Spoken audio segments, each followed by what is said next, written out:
Hi folks, welcome to Cooking with Brian. Today we're going to make Brian's famous taco helper. Stay tuned. Live for God Studio Productions. This is Cooking with Brian, a cooking show with food that actually tastes great. Hey folks, the first thing you need is a cup of coffee. Make sure you have a cup of coffee.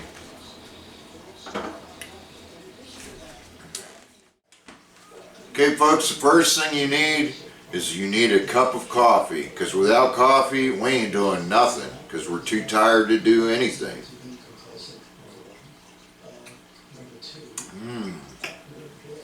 Okay folks, your disclaimers for the day are: anything good that happens is Brian's fault.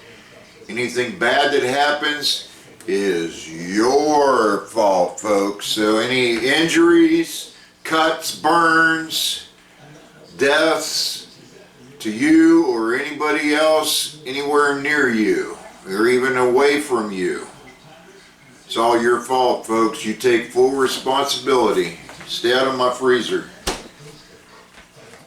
Okay, for your ingredients today, you need 1 pound of ground beef.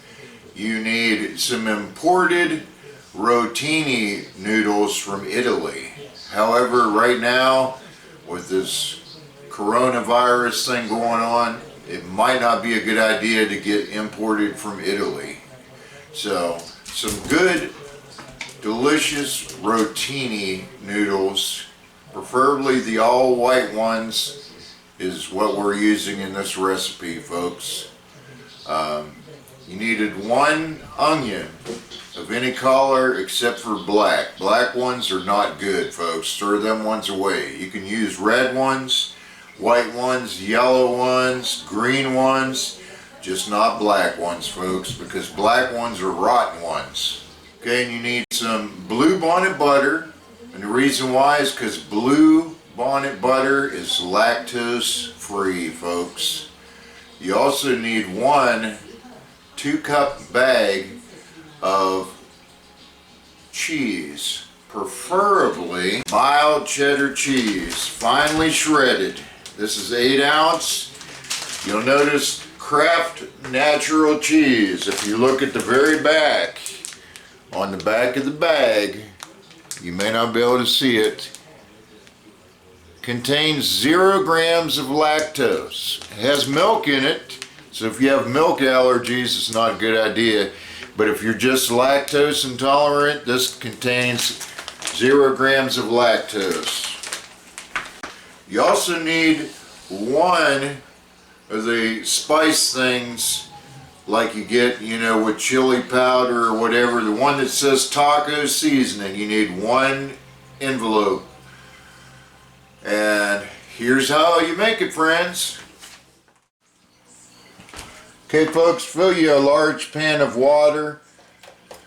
Put your burner on about the 5 o'clock position for about 10 minutes, and then you want to put it up on high, because you don't want to heat your pan up too fast, because it can warp your pan. It can cause water to get all over your stove because of the quick heating of a pan. So for about 10 minutes, leave it at the 5 o'clock position and then put it on high to get it to boiling. Okay folks, you want to take your 1 onion. I used a white one. I already got the skins off of it and trimmed the ends. We're going to go ahead and we are going to slice the onion into about 4 pieces, and then we are going to dice them. Do not cut your fingers, do not stab your fingers or any of that stuff, because if you do, it's your fault. Do not injure anybody with the knife, including your animals, your spouse, all that good stuff, because if you do it, it's your fault. You take 100% full responsibility. Brian is 0% responsible for any injuries or accidents. You assume all responsibility using recipes on Cooking with Brian. even if you're not on Cooking with Brian and you're using my recipes, you are still accepting full responsibility. Okay folks, then get you one large clean skillet. Don't use a dirty one. You want to go ahead and slap your diced up onion in here. And you also want to add your 1 pound of ground beef in the skillet.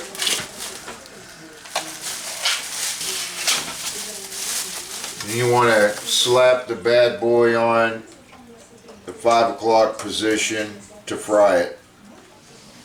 Okay folks, put about 8 to 10 dashes of salt in your water as you're getting it to come to a boil. Take your hamburger and mix it all up with your onions as you're frying it. Cook it until it's fully done and you don't see any pink left.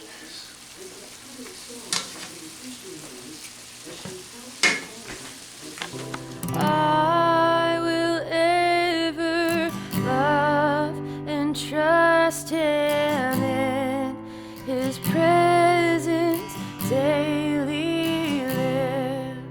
I surrender all. I surrender all.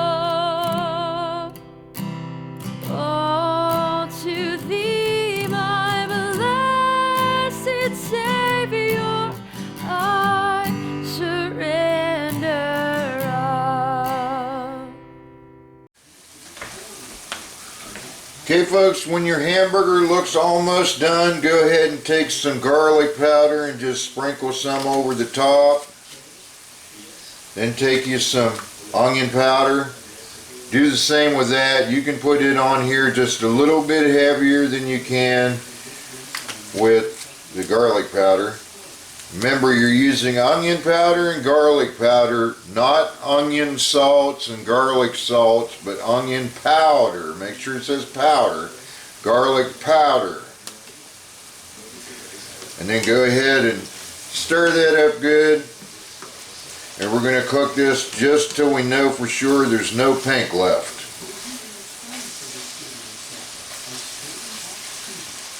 Okay folks, and this is the kind of pasta I'm using. Right here, I got this at Price Chopper here in the Kansas City area. Rotini, imported from Italy. That's what I got.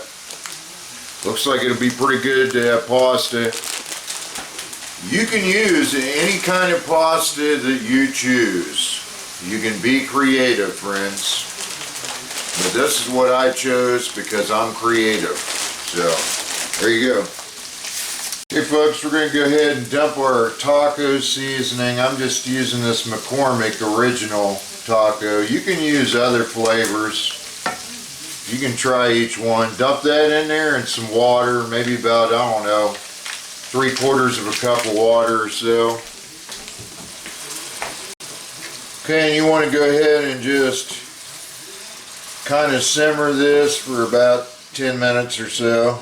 That way you get all the flavor all mixed into the meat real good. Give it good old taco flavor. You may have to reduce the heat some if it starts getting too crazy.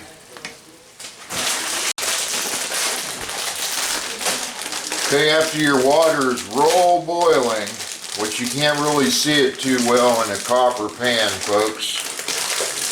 We're going to go ahead and dump our noodles in here.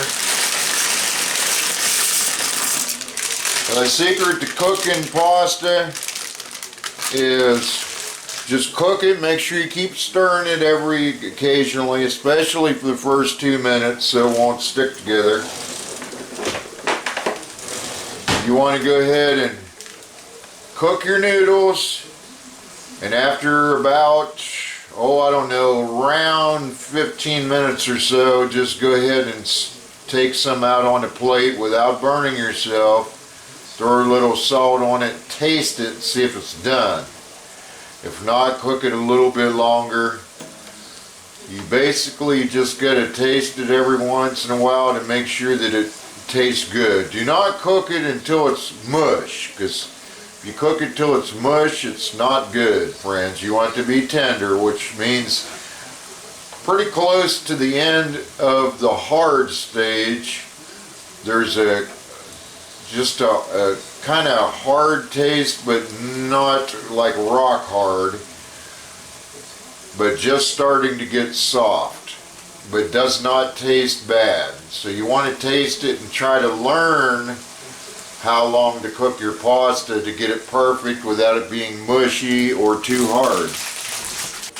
Okay folks, after just cooking just a few minutes, it started getting a little ballistic here, so what we did is we turned the burner all the way down to the 10 o'clock position, down to 1. And we're just going to let this slow simmer here while we wait for our noodles to get done.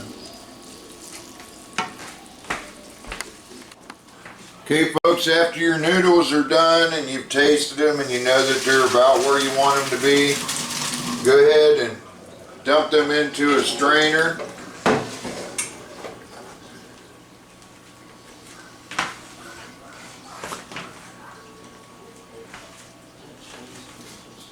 Make sure you get all the water out of it.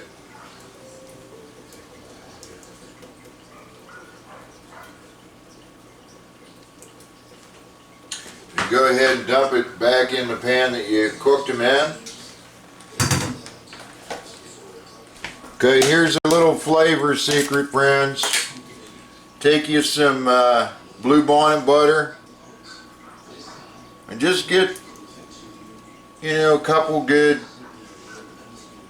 maybe 3 large overheaping spoonfuls of Blue Bonnet, not Country Crock, but Blue Bonnet butter.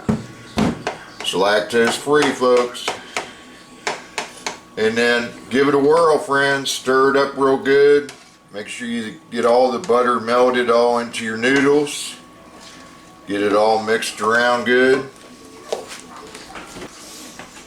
Go ahead and throw all your taco meat stuff in there. What I got. That work? Yeah. Don't set it there. It's hot. Oh, okay.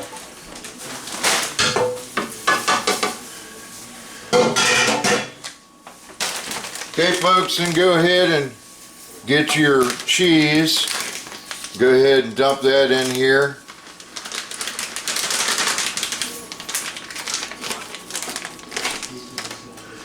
And you're doing this all very quickly while your noodles are still hot.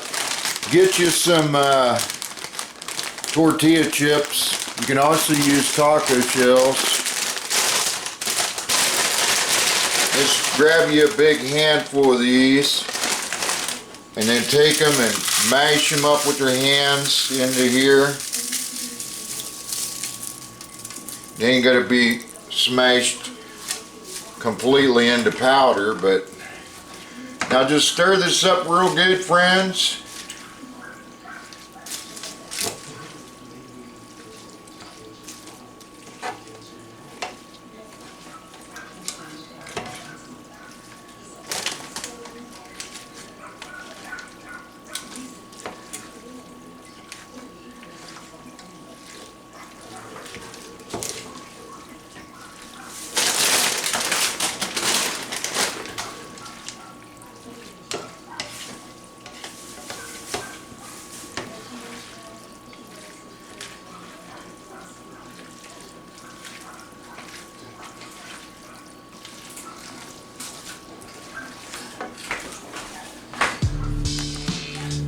Okay, there you go, folks. There's my delicious taco helper.